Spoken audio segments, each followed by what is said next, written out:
सगळ्यांना यायला पाहिजे आणि माननीय आयुक्त साहेबांना हे वस्तुस्थिती कळेल तेव्हा त्याचा मार्ग निघेल.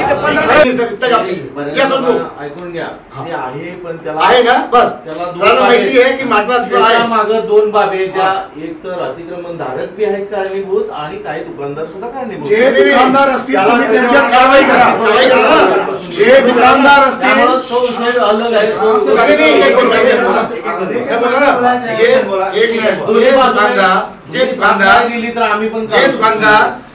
जे दुकानदार याच्यामध्ये येताना त्यांना गाळे भाडे विषय वेगळा, अतिक्रमण वेगळा. अतिक्रमण आपण कायदे पण मोहीम देऊ पण शकतो, कधी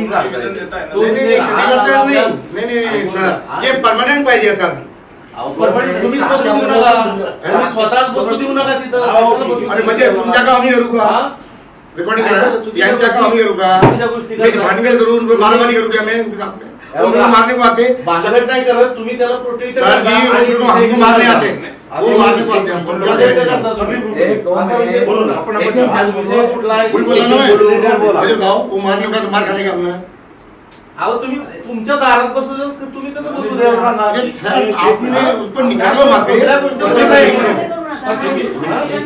सुद्धा आपल्याकडे अनेक प्रकारे तक्रारी केलेली आहे.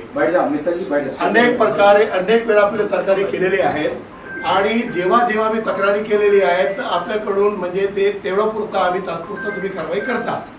आपण सांगितल्याप्रमाणे जे दुकानदार समजून घ्या. आता मला बोलू देणार आहे नाही, मी बोलतोय ना. मी आता मी प्लीज आता मी बोलतोय तुम्ही तोच मुद्दा बोलताय नाही, मी कशाला बोलतोय तोच वेगळा आहे. बरं तुमची म्हणणं काय तुम्ही बोलू द्या मला.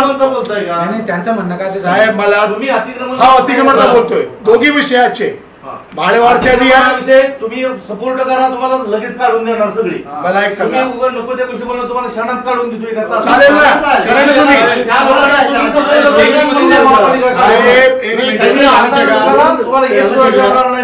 नको त्या मुद्द्यावर चर्चा करू नका. मी त्याला ते तुम्हाला एका तासात काढून द्यायला रेकॉर्डिंग आहे पाहिजे. आम्ही इथे वाद घालायला आले नाही. आम्ही सुद्धा व्यापारी समजून घ्या ना, समजून घ्या ना. हे व्यापारी हे सगळे तिथले त्रस्त दुकानदार आहेत आणि ज्या ज्या वेळेस आपण तक्रारी करतो त्या त्या वेळेस पाटील साहेब इथे काय होतो, अतिक्रमण मोहीम छेडली जाते. तिसऱ्या दिवसापासून लाख दुकानदारांना त्रास दिला जातो. दुसरी गोष्ट तुम्ही म्हणता ना, ज्या दुकानदारांनी त्याला प्रोटेक्ट केला असेल तुम्ही त्याला कडक कारवाई करा. सगळे पदाधिकारी तुमच्या सोबत आहेत. आजच्या परिस्थितीत एवढे पाल आहे, मी मगाशी आपल्याला फोन केला, 500 पाल बांधलेले, एवढं वादळ सुरू आहे. स्ट्रक्चर तुम्हालाही फोटो पाठवले, तुम्ही म्हणा आरोग्याच्या माझ्याकडे नको पाडा, इंजिनियरला पाठवले. एक मॅडम आजपर्यंत तिथे स्ट्रक्चर 6 हे समोर वस्तुस्थिती दाखवतील.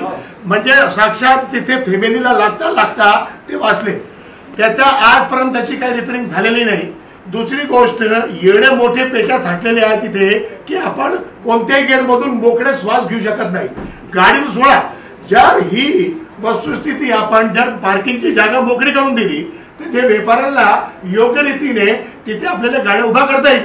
आम्हाला जर काही दुकानदार त्यांना पाठीशी घालताना तुम्ही हमखास त्या दुकानदार काही करा. आम्ही सगळे असोसिएशनचे पदाधिकारी तुमच्या पाठीशी आहे. गेल्या 2012 पासून सगळे व्यापारी जे त्रस्त आहेत, व्यापार करण्याच्या दृष्टीने फार त्रस्त असल्यामुळे एवढ्या वर्षापासून काही त्याच्यातला तोडगा निघत नाही. आता 3-4 दिवस अगोदर वर्तमानपत्रातून जे बातमी आलेली होती 60% रेडी रेकनरच्या दराने, ते काही अविजाविक जे भाडेवाढ आहे ते व्यापाऱ्याला भरणे योग्य होणार नाही. ते म्हणून आम्ही त्याचा एक निषेध म्हणून आंदोलन केलेलं आहे. त्या आयुक्तांना आम्ही ते निवेदन सगळ्या व्यापाऱ्यांच्या माध्यमातून देणार आहेत.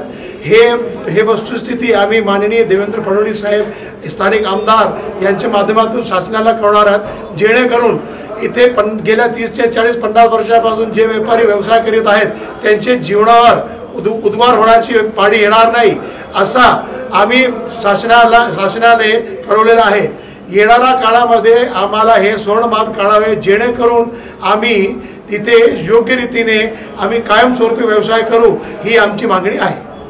आणि आमच्या सगळ्या गेटमधून सगळ्या परिसरमध्ये जिथे आज आमची पार्किंगची जागा आहे जिथे ते परिसर आहे तिथे सगळ्या गेटमधून जे आहे तिथे फार गिरायकाला येण्याची अडचण होते, व्यापाराला व्यापार करण्याच्या दृष्टीने फार अडचणीचे आहे, ते सुद्धा आम्ही तिथला मार्ग मोकळा करायला माननीय आयुक्त साहेबांना त्यांनी सांगितलं आहे की आम्ही ते लवकरात लवकर कारवाई करणार आहे. आमच्या मागण्यांवर विचार झाला नाही.